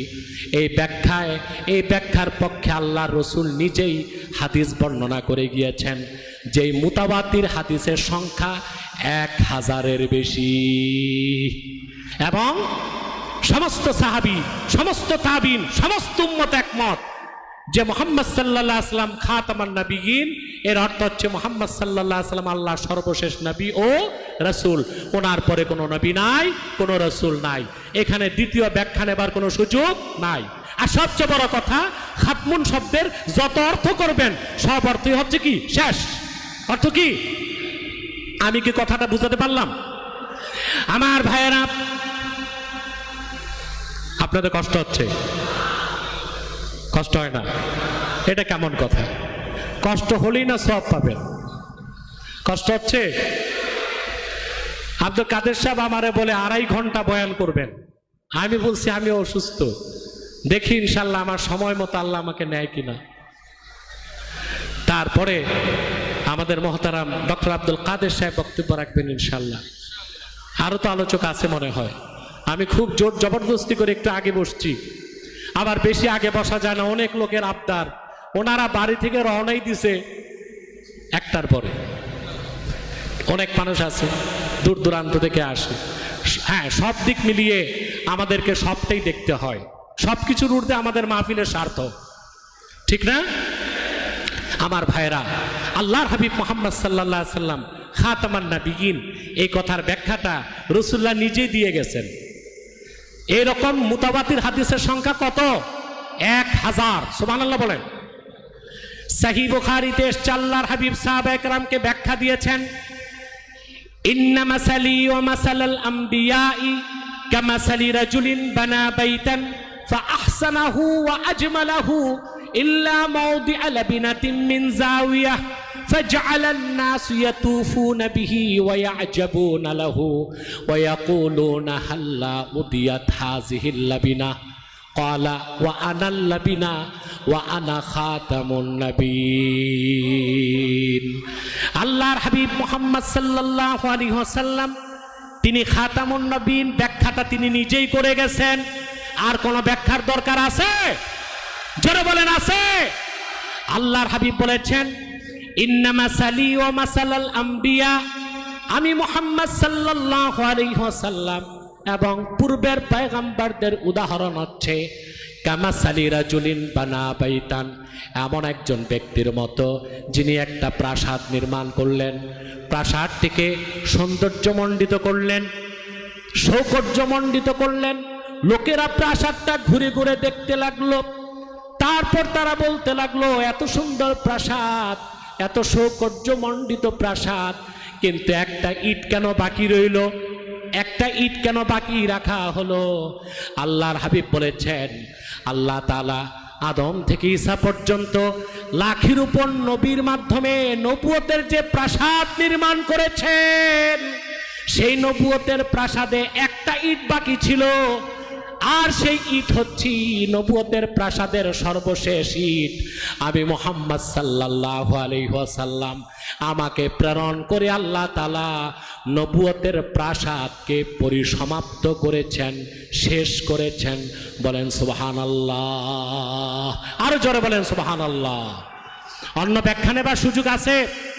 পূর্বে নবীর পরে নবী আসতেন তিনটা কারণে। কয়টা কারণে? জোরে বলেন। তিনটা কারণে। এর মধ্যে একটা কারণ হচ্ছে পূর্বের সব নবীরা ছিলেন আঞ্চলিক নবী। কি নবী? এই জন্য এক এলাকায় এক নবী আসলে আরেক এলাকার জন্য আরেক নবী প্রয়োজন হতো, আল্লাহ নবীর পরে নবী পাঠাতেন। তোমার নবী, আমার নবী, বিশ্ব নবী মুহাম্মদ সাল্লাল্লাহু আলাইহি ওয়াসাল্লাম, তিনি কি শুধু আরবদের নবী ছিলেন, না গোটা মানব জাতির নবী? তিনি যে ইসলাম দিয়েছেন শুধু আরবের জন্যে না সবার জন্যে? আজকে আবার আরেক বুদ্ধিজীবীর আমদানি হয়েছে, পুরান পাগলের ভাত নাই, নতুন পাগল আসছে ঢাকা বিশ্ববিদ্যালয়ে। আমি নামটা বললাম না। তার সাদা কুর্তা, সাদা সালোয়ার, কিম্ভুত কিমাকার টুপি, এত লম্বা দাড়ি, আর মোচ ঠোঁট ঢেকে আছে, দাঁত কয়টা গনার উপায় নাই, পিছনে সরস্বতীর মূর্তি, সামনে লালনের বেহালা। চিনছেন আপনারা? এই বুদ্ধিজীবী আবার বলতেছে ঢাকা বিশ্ববিদ্যালয়ে এই যত সমন্বয়ক আছে তাদের ব্রেন ধোলাই করে সে বলতেছে আরবের ইসলাম বাংলাদেশে চলবে না। তা সে কি আর মুসলমান রইল? কথা বলে না। আপনারা বলেন আমি কথায় কথায় কাফের বলি, এই কথা যে বলছে আরবের ইসলাম চলবে না, সে মুসলমান না কাফের? তা আরবের ইসলামের বাইরে তো ইসলাম নাই। কোন পাগল যদি বলে আমি মক্কার হজ চাই না, তো মক্কা ছাড়া তো হজ নাই। কোন পাগল যদি বলে আমি মক্কার জমজম চাই না, মক্কার জমজম ছাড়া তো আর জমজম নাই।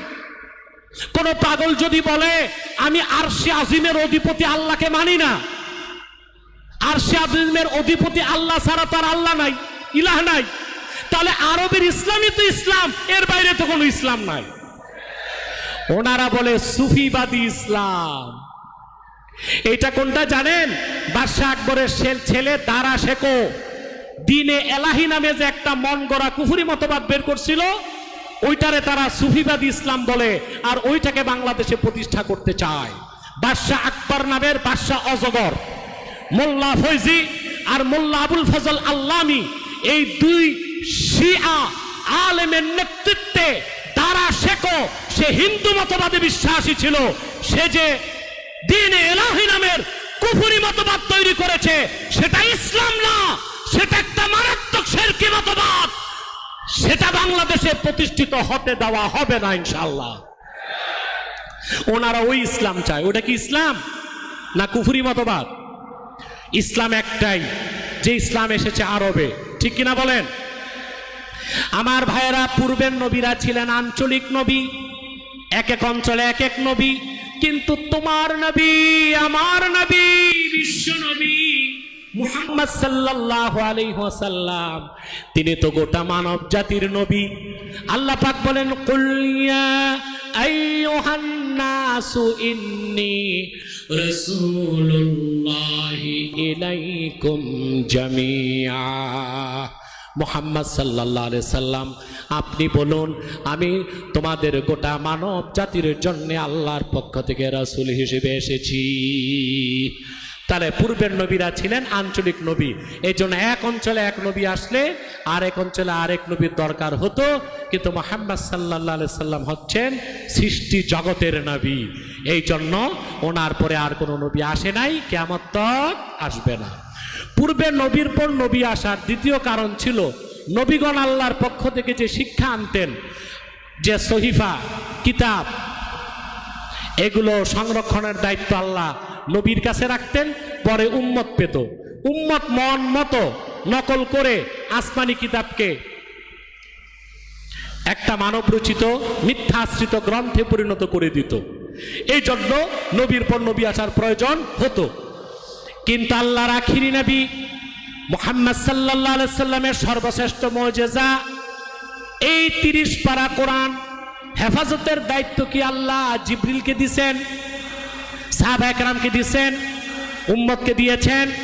দায়িত্ব কার? আল্লাহ বলেন ইন্না নাহনু নাযালনা যিকরা ওয়া ইন্না লাহু লাহাফিজুন। নিশ্চয়ই এই কোরআন আমি আমার হাবিব মুহাম্মদ সাল্লাল্লাহু আলাইহি সাল্লামের উপর নাজিল করেছি, আর এই কোরআন হেফাজতের দায়িত্ব আমি আল্লাহ আমার হাতেই রেখেছি। এই জন্য মুহাম্মদ সাল্লাল্লাহু আলাইহি সাল্লামের পরে কোন নবী আসে নাই, কিয়ামত তক আসবে। জোরে বলেন আসবে। 3, পূর্বে নবীর পর নবী কেন আসতো? ফখরুদ্দিন রাজি তাফসীর কবিরের মধ্যে লেখেন ইন তারাকা শাইআম মিনান নসিহাতি ওয়াল বায়ান ইয়াস্তাদরিকুহু মান ইয়াতি বাদাহ। এটা একটা কারণ ছিল। আরে ভাই আমার দিকে তাকাও, এদিক তাকাও, ঘুমান ঘুমান, কে কে ঘুমান হাত উঠান। বাহ,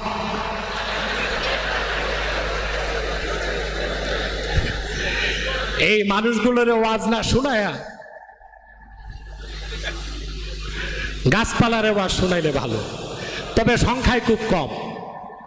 এত মানুষের মধ্যে 2-4-10 জন এরকম থাকতেই পারে, আল্লাহ তাদের হুঁশ ফিরায় দেখ। বলেন আল্লাহুম্মা আমিন। পূর্বে নবীর পরে নবী কেন আসতো? ইন তারাকা শাইআম মিনান নসিহাতি ওয়াল বায়ান ইয়াস্তাদরিকুহু মান ইয়াতি বাদা। কোন একজন নবী, নবীর পর নবী আসতো, তো পূর্বের নবী জীবন বিধান বা শরীয়তের ক্ষেত্রে বা দ্বীনের ক্ষেত্রে যা বাকি রেখে যেতেন, আরেক নবীর দরকার হইতো বাকি অংশ প্রচার করতে, এই জন্য নবীর পরে নবী আসতো। কিন্তু মুহাম্মদ সাল্লাল্লাহু আলাইহি ওয়াসাল্লাম 1500 বছর আগে আল্লাহর পক্ষ থেকে পরিপূর্ণ দিন আমাদেরকে উপহার দিয়েছেন, কিছুই তো বাকি রেখে যান নাই। বাকি রেখে গেছেন রাসূলুল্লাহ, কিছু বাকি রেখে গেছেন। আল্লাহর হাবিব সাল্লাল্লাহু আলাইহি ওয়াসাল্লাম 23 বছর দিনের দাওয়াত দিলেন। বিদায় হজ্জে যখন আরাফার ময়দানে আসলেন, রাসূলুল্লাহর সামনে 1 লক্ষের উপর সাহাবী দাঁড়ায় ছিলেন। কোন বর্ণনায় 1,24,000, কোন বর্ণনায় 1,40,000 সাহাবী দাঁড়ায় ছিলেন। যারা 1,24,000 বলেছেন তারা নারী আর শিশুদেরকে বাদ দিয়েছেন, যারা 1,40,000 বলেছেন তারা নারী আর শিশুদেরকেও গণনায় ধরেছেন। কথা বুঝতেছেন? আসর নামাজের শেষ সময়, দিনটা ছিল আরাফার দিন, মাগরিব নামাজের কিছু আগে আল্লাহর হাবিব আরাফার ময়দানে দাঁড়িয়েছিলেন। এমন সময় জিবরিল চূড়ান্ত ঘোষণা আনলেন। আল্লাহ ঘোষণা করলেন আল-ইয়াওমা আকমালতু লাকুম দীনাকুম ওয়া আতমামতু আলাইকুম নি'মাতি ওয়া রাদিতু লাকুমুল ইসলাম দীনা। মানব জাতি লাখের উপর নবী রাসূল হাজার হাজার বছর দিনের দাওয়াত দিয়েছে, আমি দিন পরিপূর্ণ করি নাই। কিন্তু আমার হাবিব মুহাম্মদ সাল্লাল্লাহু আলাইহি ওয়াসাল্লাম 23 বছর দিনের দাওয়াত দিয়েছেন। আমি মুহাম্মদ সাল্লাল্লাহু আলাইহি সাল্লামের রক্ত ঝরা দিন ইসলামকে তোমাদের জন্য পরিপূর্ণ করে দিলাম। তোমাদের উপর আমার নিয়ামতকে পরিসমাপ্ত করলাম। শুধু তাই নয়, ওয়ারাদিতু লাকুমুল ইসলাম দীনা, শুধুমাত্র আমি মুহাম্মদ সাল্লাল্লাহু আলাইহি ওয়াসাল্লামের দিনকে সন্তুষ্ট চিত্তে মনোনীত করলাম। আল্লাহর হাবিব কিছু বাকি রেখে গেছেন, সেজন্য পরিপূর্ণ করে গেছেন 1500 বছর আগে। সেজন্য আল্লাহর হাবিবের পরে কোন নবী রাসূল আসে নাই, কিয়ামত পর্যন্ত আসবে না। এটাই হচ্ছে আকীদা খাতমে নবুয়ত। এই বিশ্বাস যাদের থাকবে না, যাদের থাকবে না, সে বা তারা মুসলমান হতে পারে না। এই জন্যে আকীদা খাতমে নবুয়তের অস্বীকারী যারা, তারা সবচেয়ে বড় কাফের এবং অমুসলিম। ঠিক কিনা বলেন? সিদ্দিকে আকবর রাদিয়াল্লাহু তাআলা আনহুর জামানায় ইয়ামানে মুসাইলামাতুল কাজ্জাব নামে এক শয়তান নবী দাবি করছিল না? সাহাবায়ে কেরাম তখন কি করছেন? মিটিং মিছিল করছেন। কথা বলে না। মিটিং মিছিল করছেন না তরবারি দিয়ে ফয়সালা করছেন? জোরে বলতে হবে। যারা আজকে আমাদেরকে নসিহত খয়রাত করে কাদিয়ানীদের বিরুদ্ধে আপনারা এত কঠোর আন্দোলন করেন কেন? ইসলামী শরিয়া মোতাবেক কাদিয়ানীরা শুধু অমুসলিম না, তারা জিন্দিক, তাদের উপর মৃত্যুদণ্ড ওয়াজিব। সেখানে আমরা মৃত্যুদণ্ড দাবি না করে শুধু ছোট্ট একটা দাবি করতেছি অমুসলিম ঘোষণা করো। যদি তোমরা আমাদের সাথে বাড়াবাড়ি করো তা আমরা আর অমুসলিম ঘোষণার দাবির আগে মৃত্যুদণ্ডের ঘোষণা করব। বুঝেন নাই? তা আবু বকর সিদ্দিক রাদিয়াল্লাহু তাআলা আনহুর জামানায় যখন মুসাইলামাতুল কাজ্জাব নবুয়ত দাবি করছে, সাহাবায়ে কেরাম মিছিল করছেন। কথা বলে না। মিটিং করছেন, তরবারি দিয়ে ফয়সালা করছেন। আবু বকর রাদিয়াল্লাহু তাআলা আনহু খালেদ সাইফুল্লাহর নেতৃত্বে 30,000 সাহাবীকে প্রেরণ করলেন মিথ্যা নবুয়তের দাবিদার মুসাইলামাতুল কাজ্জাবকে হত্যা করার জন্য। মুসলমান, আমি আপনাদেরকে একটা তথ্য দিয়ে যাচ্ছি। আল্লাহর হাবিবের নূরের জামানায় যতগুলো যুদ্ধ হয়েছে, জুয়ুস, বুউস, সারিয়া, গাজওয়া, প্রায় 80টার কাছাকাছি। গাজওয়া হয়েছে 27টা, কিন্তু সারিয়া, জুয়ুস এবং বুউস সব মিলিয়ে প্রায় 80টার কাছাকাছি। রাসূলুল্লাহ নূরের জামানায় 80টির মতো যুদ্ধে ইসলামের পক্ষে আর বিপক্ষে মোট মানুষ নিহত হয়েছিল মাত্র 1018 জন। কিন্তু যেই দিন শুধুমাত্র মুসাইলামাতুল কাজ্জাব, আকীদা খাতমে নবুয়তের অস্বীকারী মুসাইলামাতুল কাজ্জাব ও তার অনুসারীদের বিরুদ্ধে খালেদ সাইফুল্লাহর নেতৃত্বে সিদ্দিকে আকবর বাহিনী প্রেরণ করলেন, ইতিহাস সাক্ষ্য দেয় সেই একদিনের যুদ্ধে মিথ্যা নবুয়তের দাবিদার মুসাইলামাকে হত্যা করতে যে 2400 সাহাবী জীবন উৎসর্গ করেছেন। কত? 2400 সাহাবী। তার মধ্যে 700 ছিলেন কোরআনের হাফেজ সাহাবী। দ্রুত হযরত ওসমান পরবর্তীতে কোরআন কারীম লিপিবদ্ধ করে সারা দুনিয়ায় ছড়িয়ে দিতে চাইলেন যে এক যুদ্ধেই 700 হাফেজ সাহাবী শহীদ হয়ে গেছে, তাহলে কোরআন হেফাজত হবে কেমন করে? মুসলমান, আপনাদের কাছে আমার প্রশ্ন, তাহলে স্পষ্ট বোঝা যাচ্ছে খাতমে নবুয়তের জিহাদ সবচেয়ে বড় জিহাদ, খাতমে নবুয়তের আন্দোলন সবচেয়ে বড় আন্দোলন। আমি করজোর অনুরোধ করব, আমার দেশে যারা ইসলামী রাজনীতি করেন, আপনারা দ্রুত ম্যানিফেস্টোতে ঘোষণা দিন, যদি আপনারা জাতীয় সংসদে সংখ্যাগরিষ্ঠতা নিয়ে যেতে পারেন, কাদিয়ানীদেরকে অমুসলিম ঘোষণা করবেন আপনারা। যে ইসলামী দল এই ঘোষণা দিবে, সারা বাংলাদেশের মুসলমান তাদেরকে ভোট দিয়ে সংসদে পাঠিয়ে দিবে। এটা আপনারা চান? জোরে বলেন, এটা আপনারা চান? মনে রাখবেন আমার কথা, যতদিন পর্যন্ত কাদিয়ানীদেরকে অমুসলিম ঘোষণার দাবি রাষ্ট্রীয়ভাবে আদায় করে বাংলাদেশকে কলঙ্ক মুক্ত করতে না পারবেন, ততদিন পর্যন্ত বাংলাদেশে শরিয়া রাষ্ট্র প্রতিষ্ঠা সম্ভব হবে না।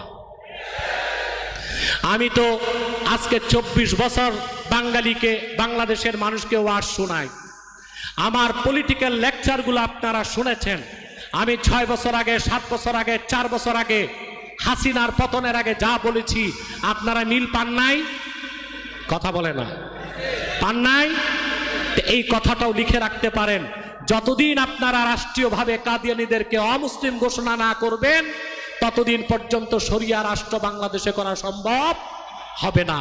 যুগে যুগে মুসাইলামার পরে যারাই নবুয়তের দাবি করেছে, উম্মতের মুসলমানেরা মিছিল মিটিং করে নাই, তরবারি দিয়ে তাদের হিসাব নিছে। সবচেয়ে দুঃখ পরিতাপের বিষয়, আমার আল্লাহ ও নূর নবীজি মুহাম্মদ সাল্লাল্লাহু আলাইহি সাল্লামের ইসলাম ও কোরআনের হাজার হাজার হাজার বছর পরে ইংরেজ আমলে ভারতের কুখ্যাত পাঞ্জাবের কুখ্যাত গুরুদাসপুরের কুখ্যাত কাদিয়ানে ইংরেজদের পা চাটা গোলাম এক শয়তান নবুয়ত দাবি করছে। শয়তানটার নাম ছিল মির্জা গোলাম আহমদ কাদিয়ানি। সাবধান, তাকে গোলাম আহমদ বলা যাবে না, কারণ সে ছিল ইংরেজদের পা চাটা গোলাম, কুখ্যাত কাফের। আর কাফের কখনো গোলাম আহমদ এর গোলাম হতে পারে না। কাদিয়ানের কাজ্জাব ছিল কুখ্যাত কাফের, সে গোলাম আহমদ এর গোলাম ছিল না, সে ছিল কুখ্যাত শয়তানের গোলাম। কাদিয়ানের কাজ্জাব মিথ্যা নবুয়তের দাবিদার মির্জা গোলাম শয়তান কাদিয়ানির উপর গজব এসেছে 1908 সালে। যখন গজব এসেছে, কাদিয়ানের কাজ্জাব মিথ্যা নবুয়তের দাবিদার মির্জা গোলাম শয়তান কাদিয়ানি 1908 সালে ধ্বংস হয়ে কুখ্যাত জাহান্নামের কুখ্যাত কুকুরে পরিণত হয়েছে, তার অনুসারীরাও ধ্বংস হয়েছে। বর্তমানে কিছু কাদিয়ানি বাংলাদেশে আছে, যারা বিভিন্ন রাজনৈতিক দলে ঘাপটি মেরে বসে আছে। বাংলাদেশের অধিকাংশ সেক্টরে তারা ঘাপটি মেরে বসে আছে। নিজেদের নাম পরিবর্তন করে করে তারা মিথ্যা পরিচয় দেয়। কখনো নিজেদের পরিচয় দেয় আহমদি জামাত, কখনো বলে আহমদিয়া জামাত, কখনো বলে আহমদি মুসলমান, কখনো বলে আহমদিয়া মুসলমান, কখনো বলে আহমদি সম্প্রদায়, কখনো বলে আহমদিয়া সম্প্রদায়। যত কাদিয়ানি ছিল আছে থাকবে, তারা কেউ আহমদি জামাত নয়, আহমদিয়া জামাত নয়, আহমদি সম্প্রদায় নয়, আহমদিয়া সম্প্রদায় নয়, আহমদি মুসলিম জামাত নয়, আহমদিয়া মুসলিম জামাত নয়, তারা শয়তানি জামাত, কুখ্যাত জাহান্নামের কুখ্যাত কুকুরের দল। আমাদের সকল দলের একটাই দাবি, আমাদের সকল দলের একটাই দাবি, আপনারা জানেন 2013 সালে শাপলা চত্বরে অসংখ্য আলেম হাফেজ শাহাদাত বরণ করেছিল। যদি 13 সালের 5ই মে আলেমরা রক্ত না দিত, তাহলে কোটা বিরোধী আন্দোলন 11 বছর পরে সফল হতে পারত না। রক্ত দিয়েছে ওলামায়ে কেরাম। বাংলাদেশে কত মানুষ ফাঁসিতে ঝুলেছে, কত মানুষ কারাগারের অন্ধ। আপনারা কত মানুষ কেন, বাংলাদেশের কিংবদন্তি আলেম আল্লামা সাইদিকে অন্ধকার কুঠুরিতে বন্দী রেখে 14ই আগস্ট গত বছর ইনজেকশন প্রয়োগ করে তাকে হত্যা করা হয়েছে। আপনারা জানেন, আপনারা সাইদি সাহেবের বক্তব্য শুনেছেন। প্যারেড ময়দানে তিনি কাদিয়ানি কাফেরদের বিরুদ্ধে সবচেয়ে বলিষ্ঠ কণ্ঠে বক্তব্য দিতেন, শোনেন নাই? তাহলে কাদিয়ানিদের মুসলিম ঘোষণার দাবি শুধু কোনো একটি দলের দাবি নয়, তাহরিকে খাতমে নবুয়ত বাংলাদেশের দাবি, হেফাজত ইসলামের দাবি, জামাত ইসলামের দাবি, জমিয়তের দাবি, মজলিসের দাবি, চরমনায়ের দাবি, বাংলাদেশের সমস্ত মুসলমানের দাবি। তাহলে জাতীয় সংসদে 14 কোটি মুসলমানের দাবি যদি মানা না হয়, সেই গণতন্ত্র মানি না, সেই সংবিধান মানি না, সেই সংস্কার আন্দোলন মানি না। যারাই সরকার গঠন করবে, যারাই নির্বাচিত হয়ে সংসদে যাবে, কাদিয়ানীদেরকে অমুসলিম ঘোষণার দাবি আদায় করতেই হবে, নতুবা তাদেরকেও ক্ষমতা থেকে নির্বাসিত করা হবে।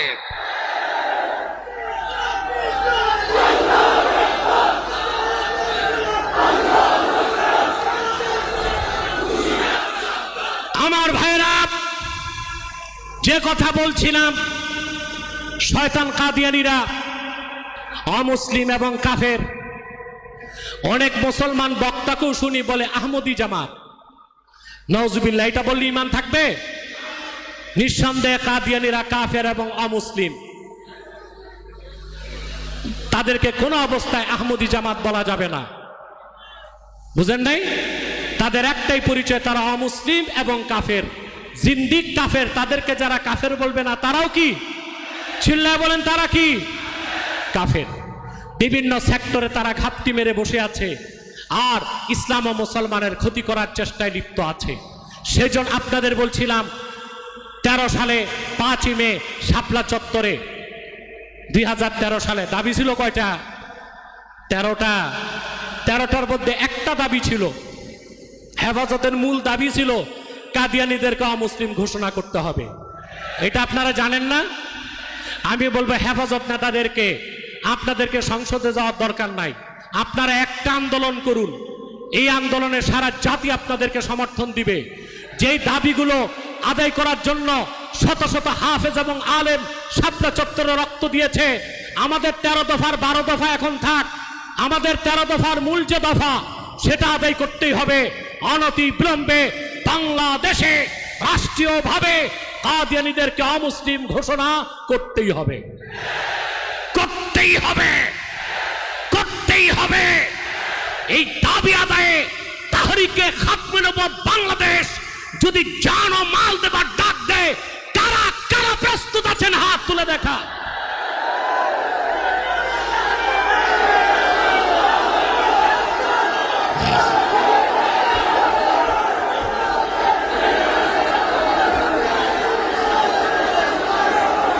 সম্মানিত সুধী, বসুন। আরেকটা কথা বলবো, কাদিয়ানীদেরকে আপনারা অর্থনৈতিক সহযোগিতা করবেন না। করবেন? করেন? জি করেন। প্রাণ কোম্পানির যত জিনিস তাদের, সেজান কোম্পানির জুস তাদের, RFL এর পণ্যগুলো তাদের, ডেলি স্টার, কালের কণ্ঠ, প্রথম আলো এগুলো তাদের। এগুলো ধরবেন না, কিনবেন না, বেচবেন না। প্রথম আলো এটা শুধু ইসলাম ও মুসলমানের শত্রু না, এই প্রথম আলো হচ্ছে ইসলামের শত্রু, মুসলমানের শত্রু, বাংলাদেশেরও শত্রু। এটা আপনারা জানেন, সবাই জানেন এটা।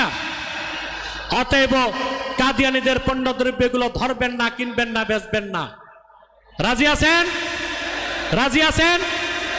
বিদায় লগ্নে আরেকটা কথা বলবো, কোন অবস্থায় আরেকটি বিষয়, আরেকটি অমুসলিম সম্প্রদায় আমাদের সার্বভৌমত্বে আঘাত করতে চাচ্ছে। আরেকটি,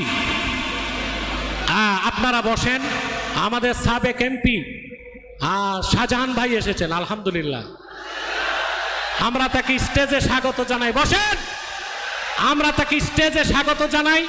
তিনি এসেছেন, তিনি ইনশাল্লাহ আপনাদের সাথে কুশল বিনিময় করবেন ইনশাল্লাহ। বয়সের ভারে এখন তিনি নুজ্জ, দীর্ঘকাল তিনি নির্যাতিত হয়েছেন, নিপীড়িত হয়েছেন, ঠিক না? আমরা তার জন্য দোয়া করব, আল্লাহ সুবহানাহু ওয়া তাআলা তাকে যেন দ্বীনের পক্ষে কাজ করার তৌফিক দান করেন। বলুন আল্লাহুম্মা আমিন। সম্মানিত সুধী, আরেকটা মুসলিম সম্প্রদায় আমাদের বিরুদ্ধে কাজ করছে, এটা হচ্ছে খ্রিস্টান মিশনারি, যারা পার্বত্য চট্টগ্রামে, খাগড়াছড়িতে সহিংসতা করছে। এই খ্রিস্টান মিশনারি চাচ্ছে পার্বত্য চট্টগ্রামকে ছিন্ন করে একটা খ্রিস্টান রাষ্ট্র বানাতে। এক সাগর রক্তের বিনিময়েও খ্রিস্টানদের মিশনারি বাস্তবায়ন করতে দেওয়া হবে না বাংলাদেশে। রাজি আছেন? যদি বাংলাদেশের স্বাধীনতা রক্ষায় মার্কিন এজেন্ডাকে রুখে দেওয়ার জন্য পার্বত্য চট্টগ্রাম রক্ষায় জিহাদের ডাক আসে, সেনাবাহিনীর সাথে কাঁধে কাঁধ মিলিয়ে বাংলাদেশি মুসলমান জিহাদ করতে প্রস্তুত আছে।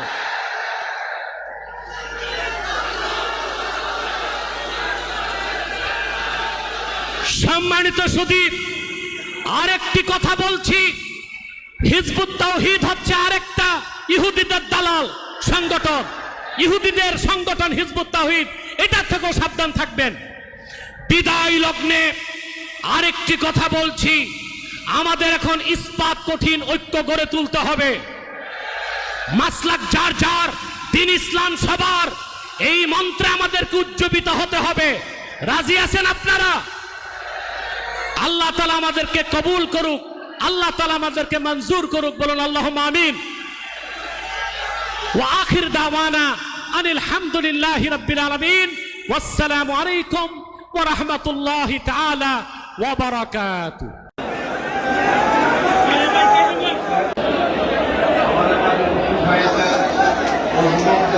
ভাগ খাওয়ানোর চিন্তা নেই। আমি আপনাদের সাথে ফুটবল কিভাবে পারবেন আপনারা বলেছেন, আপনারা একটু প্রশ্ন